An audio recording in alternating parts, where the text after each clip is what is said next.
All right, coming to you once again on the Sent Podcast, Steve Splonskowski along with Brad Gray. And we have with us today Jennie Korsmo. Hello. Hey, Jennie. Thanks for stopping by. How are you doing today? I'm good. How are you? Excellent. I'm just going to get the microphone just a little closer. There we are. Right. Yep. Perfect. So we're going to talk a little today about an upcoming event here in the Diocese of Fargo. But before we get into that, I kind of just want to ask the question. It seems like there's a lot of healing ministries, kind of retreats going on in the Diocese of Fargo and also in the larger church. Is there a reason for all these healing ministries?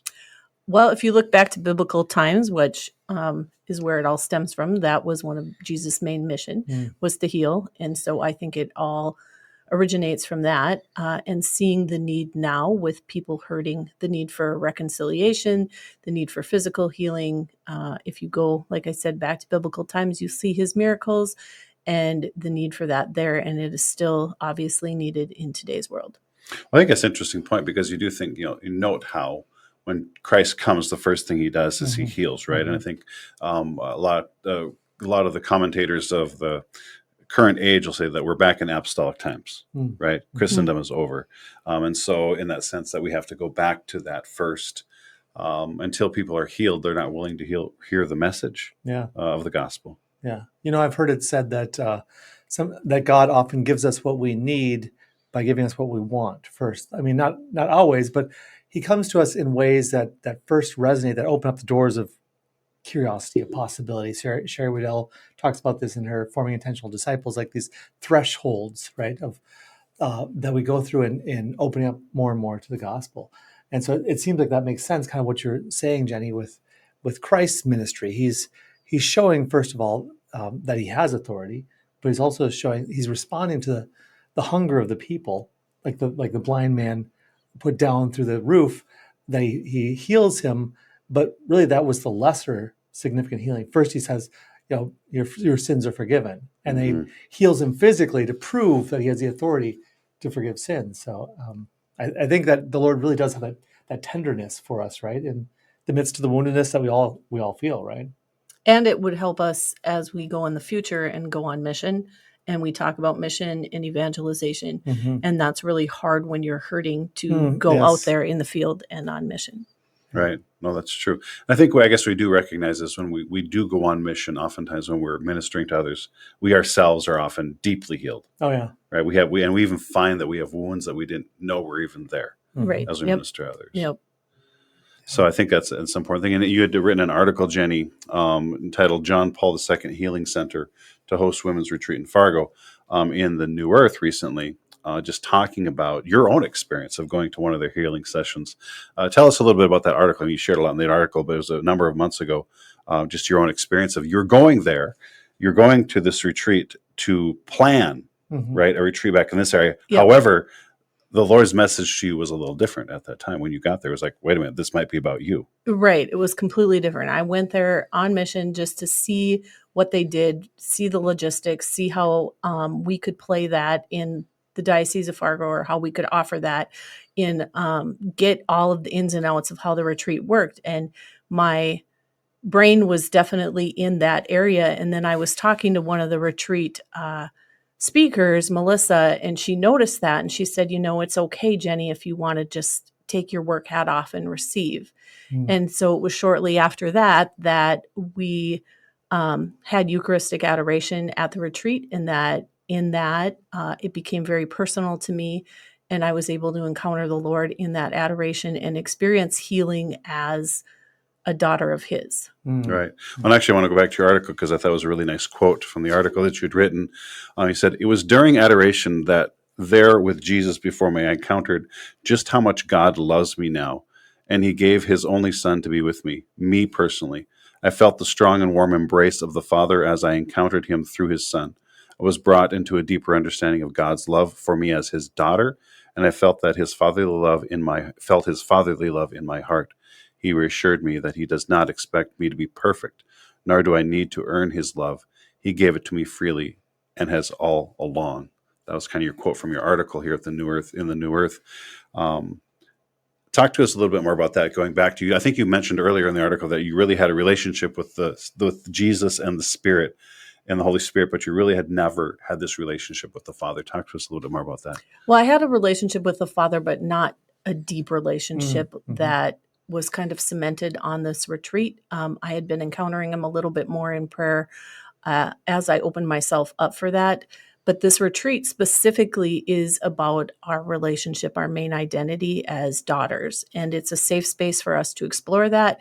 There are no men at the retreat, with the exception of the priests who are there ministering to the women, and then those that come and hear confessions, and then maybe an audio sound guy. So it's really just for a place, a really safe area for women just to be vulnerable with other women. And the way that they break it up, they have 3 different speakers and then praise and worship music. And each of the speakers will use theology of the body, and they will also focus on one of the identities, either as daughter or sister or bride or mother. And even if your vocation does not bring you into that relationship, like let's say you're single, you don't really know vocation as mother, it still is something that you can relate to, that the way that they talk about it. And one of the main speakers, she also has infertility problems, but she always felt the call to be mother, and she really goes deeply into that. And so I was able to just enter into their stories and then realize in myself my own self-reliance, and everything just came together. So I think no matter where you are as a woman, when you have a little bit of self-esteem struggle or whatever, you can relate to these women and the way they put it together and use theology of the body and the gospel, and the way that they bring in Jesus through the Eucharist, and they have the priest there for reconciliation. It just offers so much opportunity for healing and to explore within your own soul. It's Brad and I talk oftentimes when we're working in men's ministry, how when you have a men's retreat, you have just men there and you have no women present, because the dynamic completely changes when even maybe like 1 or 2 women walk in the room. It's like the men kind of change. Yeah. So we recognize it as men. What's the atmosphere when, how does it change when women are all by themselves and then a man? What's that difference? Where you said it's important for you to get away where it's just women and not men. There's a dynamic that changes. What is that for women? I mean, we recognize it as men, right? But I think for us as men, we'd probably say like, guys are not going to be vulnerable when a woman is around, because it's like, we got to be strong, we got to be, whatever. We have to be, we can't share our feelings. But when the women leave, we're all like, okay, we're all the same here, right, guys? So if I cry, you're not going to laugh at me. It's like, if I show a weakness, you're not going to think less of me. What is that for women? What's that atmosphere like? Women don't want to show their weakness either. We're groomed by society to not be weak, even though in our bodies and through our bodies, we are built to receive. But it is very hard for women to receive. A lot of times we're more like Martha than we are like Mary. We just want to work. We want to take care of everybody. We feel that's our role. And it's hard for us to just let go and receive whatever God the Father has in store for us. And it's easier when you're around other women. And a lot of women experience wounds that are caused by men, either intentionally or not intentionally. And so without men there, it's just a safer space. Yeah, I think of this reality, how we as men, we're kind of wired to go outside, slay the beast, bring it home. But one of the things that's an Achilles heel of a man is like, if we don't think we can accomplish a job, we're very prone to just checking out. Right. Whereas a woman will just give until there's absolutely nothing left to give. It's just like, get up. And the fascinating thing is, like, a lot of times what we have as tasks, and again, these are broad strokes, right? But a lot of times the task we have is like, go out and do this thing, accomplish that task. Whereas a lot of times the tasks that have historically been those that women have taken under have been like, make a meal, do dishes, something like that, things that don't actually ever end. Like, you don't get the meal done and now I just don't have to worry about that anymore because the next one's ready to go. And the dishes, like, it's just this constancy of giving. And I think as much as women seem to be oriented relationally and they have sort of a naturalness about that, it does seem like what you're saying is absolutely true, that it can be really hard for women to move out of that give role into the receive role. Like when you're saying you're there, like, I'm here to make sure that this is all going to be right and we know what to do, and so that everyone can experience this well when they're here. And pardon me, that can be really tough as a woman, if I'm not mistaken, to just receive that because you're so constantly having to pour yourself out. Is that accurate?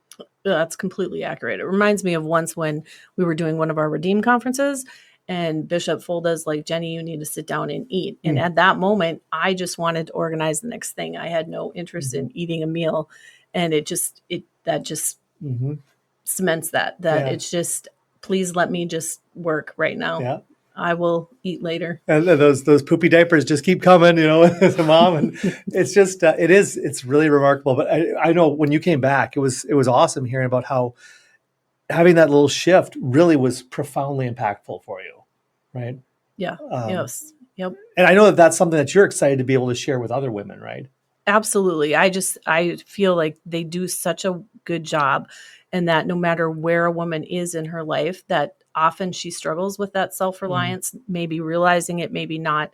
And that it just helps you relate to that and really aids in your ability to receive, just to take that time and receive. And it does help that there aren't men there because you're not thinking about serving them. It helps that there are not other little kids running around because you're not thinking about taking care of them or being grandma or whatever role in that moment. You are able to just receive.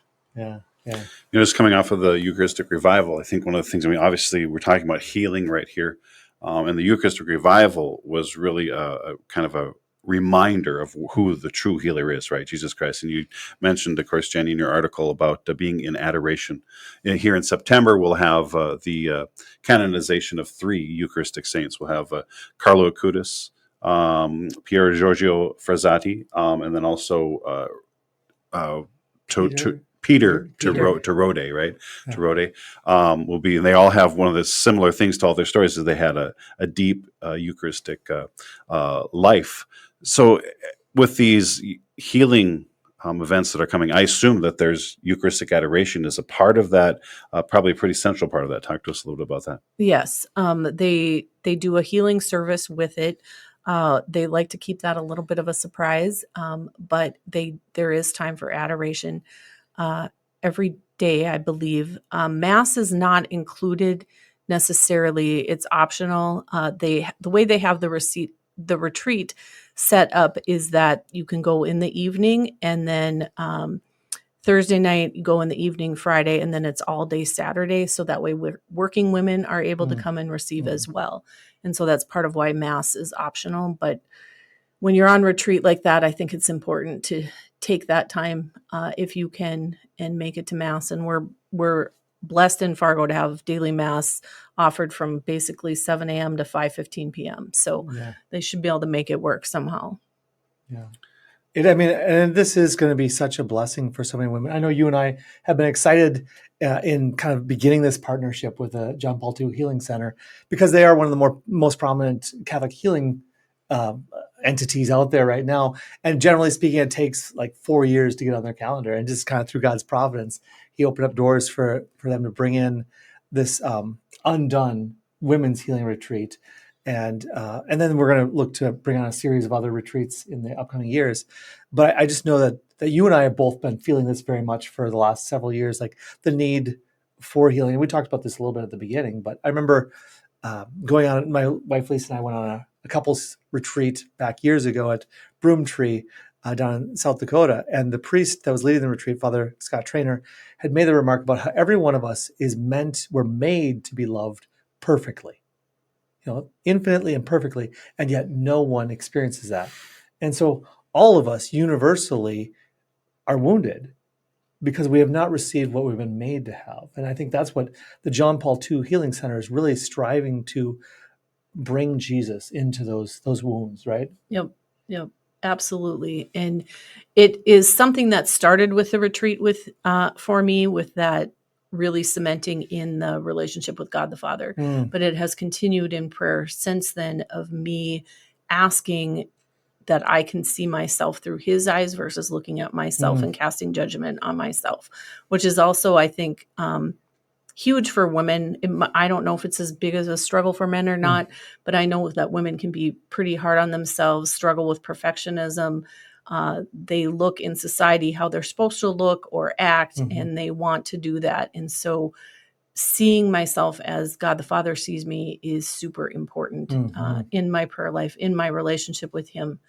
And I just have fallen in love with him all the more. I think that's really at the core of it. Like the found you'd mentioned the four identities of being beloved daughter, trusted sister, chaste spouse, and loving mother, right? But really at the core of it all flows out of being a beloved daughter.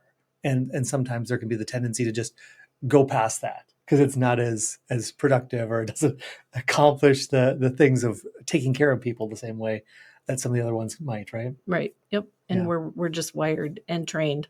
Yeah. Yeah. I think you, Jenny, you mentioned too the kind of this perfectionism that we place upon ourselves. And you mentioned like maybe men don't have that. I think that's actually the root, maybe the root sin for all of us. So the main root sin is pride, of course. But we know that Christ through Scripture says, you're called to be perfect as your Father's perfect. I don't know how many times I've heard people say, "Well, you're called to be perfect as our Heavenly Father's perfect." I'm like, yes, except for he's the one that does the perfecting. Yeah, right. Yes. We can't. But I think we're all guilty of that sense of we really place this guilt upon ourselves for not being perfect. But we actually can't be perfect without the grace of God, without the relationship. And he's really the one who opens the door to that.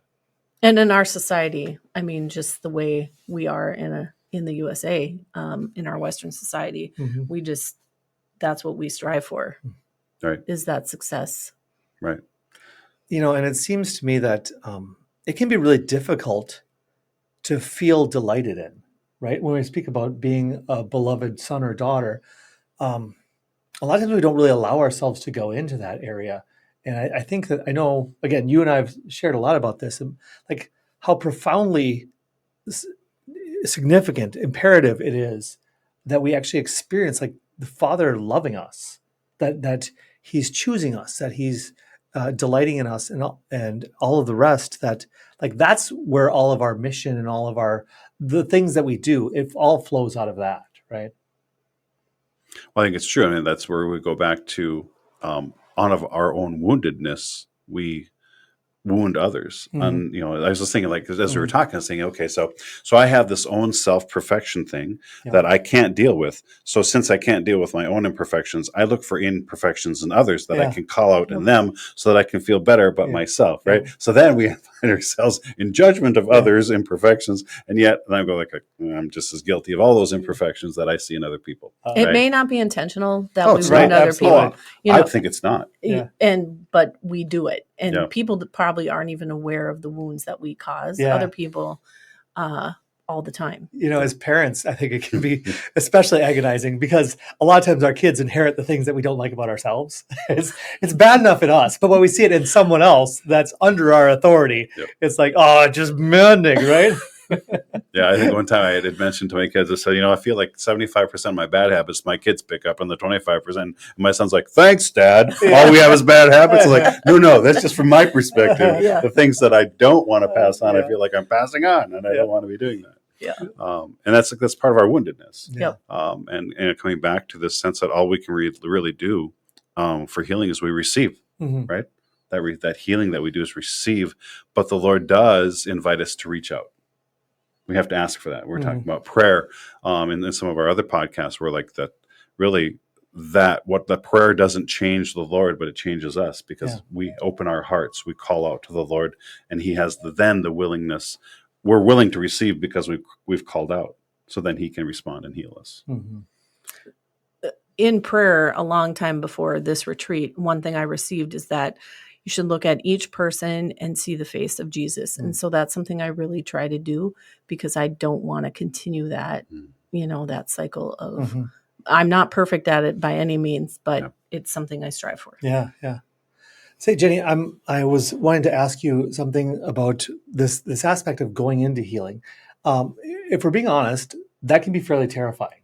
Right? Because, it means looking at the things that are difficult, that are painful. It means being vulnerable. It means being vulnerable. Yep. And that can be a horrifying thing to do. So I just want to see if there are any words of encouragement you would have to someone that's like, you know what, I really want this, I need this, but I'm scared. Like, I don't know if I'm ready to take steps of pursuing healing. It's not something you can do. To keep that in mind, that the only person that can really do that for you and in you and through you is Jesus. Mhm. So surrendering it to him, praying about it before you go, and just really being open to his grace and Mhm. encountering him. Also, of course, being up with the sacraments, like if you've received the sacrament of reconciliation, you're going to be more disposed Mm. to receiving grace from him. And so just that's the encouragement I would Mhm. leave people with, is just to go in with that attitude, knowing you can't do it, you can't heal yourself, that it has to come from Jesus, and surrender it to him. And even if you can't surrender that to him, then you're going to want to go back even a step and ask for the ability or to want that desire to Mhm. surrender it. Mhm. And if we know that like he's the one that does the work, there's a certain safety in that, Yep. right? Versus like, what if I fail at that? What if I don't get it right, or don't go into the right places and that sort of thing? I mean, it can be liberating in some ways, knowing like this isn't all on me to fix myself, right? Right. Or if you're in desolation, you're not Mhm. hearing his voice. Mhm. It can be very discouraging Sure, as yeah. well. Yeah.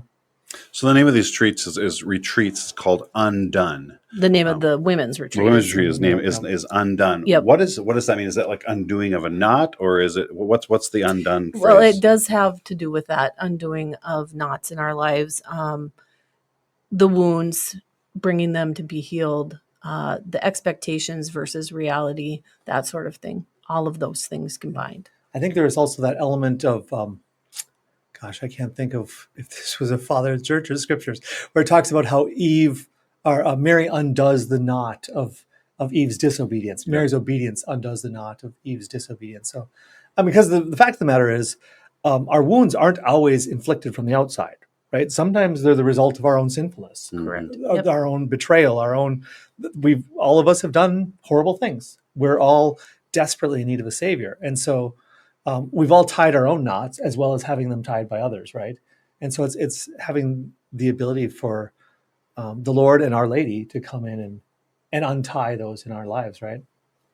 And one of my favorite patrons or patronages of Mary that Pope Francis had a renewed was the Our Lady Undoer of Knots, Mhm. which I think was a great Yep. kind of the sense Yeah. of that we're just kind of tied up, and we need Mama to come over and Yep. and untie all these knots we've tied ourselves into. But one thing that's kind of cool about that is if it's just a knot that's tied up, it's not me. I'm not utterly broken. It's just like things in my life are kind of disordered, right? Yeah. And I think that that's a healthy message to hear too. Like it's not that I am just utterly depraved and there's no hope for me. Like no, I am made good by God. I'm made for fullness. I'm just tied up, Yeah. right? Yeah, inhibited. Yeah. Yes. Yep. So, well, it's great. So these retreats are coming up. Give us some more details on the retreats that are coming up and when they are and how people can sign up for them. All right. So on our website, there will be a link to the JP2 Healing Center. That is who you will sign up through, but we'll have we'll answer questions or whatever here as well about them. And that's open today, right? I Yeah, mean, this opens up today. The Is registration opens today. They do tend to expect sellouts on these. We haven't had one in our area, so I'm not sure on that, but it will But probably people fill come up. from all over the country. Yeah, for the- people are willing to Okay, fly so in for sign up these. now. Yeah. And so the first one that we have is the women's one, which is the one that opens today. That's Undone, and that is November 20th through the 23rd. And then we plan on having one in March of 2026 for men, or hosting one. We don't do anything but host it. And then in September of 2026, we hope to bring in Healing the Whole Person. And then after that, we will have one for married couples. So it's going to be a series of retreats that will hopefully open us up into healing and just offer more of that. Like we've done those healing services at the Redeemed conferences, and that's what really solidified Yeah, it for absolutely. us, that we needed to bring in more healing. So these retreats are actually at parishes, right? And they're not. There's you basically come for the day and then go home, right? Is that kind of the setup? Yep. How does it work? Yep. So they're all a little structured a little bit differently, but Undone, the one that we're going to do first, is Thursday night, Friday night, and then all day Saturday. And we'll host it at St. Anne in Joachim. They graciously offered to have it over there for us. So, And the reason you have these facilities is because they expect thousands of people to show up for these, Yep. correct? Yep. That's kind of their thing. So it's Yep. not. This is not a small retreat thing. It's a big, almost like a conference almost. And Yeah. Yeah, I was going to say that they do it that structure so that like people that are in the area, they don't even have to take off time from work. They Right. can still work Thursday, Friday, and attend the retreats All in the day evening Saturday. and then all day Saturday. Yep. So it starts at what time on Thursday? I want to say 7 p.m. I So wanna let's say it. Let's say 7 Let's p.m. say You just did. Yeah. If we're wrong in the details, Check look out at the website. Yeah. And the website again is the It's website. fargodiocese.org/undone. Yep. Okay. Yep. That's the easiest way to get it. All right. Very good. Yeah. Any other things you'd like to share? I'm good. Thank you for that. Well, Thank you. I want to thank you, Jenny, especially Yes. for really having the impulse and the desire to bring this in. I know that you and I both gotten to experience some of the JP2 Healing Center retreats. I've only gotten to do them online so far. You got to do it in person. Like, if you can do it in person, right? Definitely do it in person. Definitely do it in person. Right. I got to fly to Florida in January to go, and it snowed in Florida. Yeah. January. So thanks a lot for that. She's like, I'm trying to get away from the snow, but I guess I get healed anyway. But it was the people in Florida were so excited about the snow that it was kind of contagious Yeah. That's for funny. everyone else. So I think it added to the retreat, made it even better. That's Yeah. funny. So- And that said, I mean, I got to do the couples retreat and the healing the whole person online, and it was still tremendously powerful for me. So if that's all that someone's able to do, I think it's still well worth your time. Yep. And this will be offered online too. Yeah. Right. Well, it's right. here. I Yeah. mean, I think you should come in person if you can, but it Mhm. will be offered online if you can. All right. Very good. We'll check it out on the diocesan website. Again, dioceseoffargo.org/undone. Yes. Yes. All right. Very good. Well, again, Jenny, thank you so much for Thank being you. here. Brad, Thank you. Yes. always a See you. pleasure. Jenny, All right. listeners. We're gonna head out, folks. Again, this is our episode of the Sent podcast. Thanks for joining us. God bless.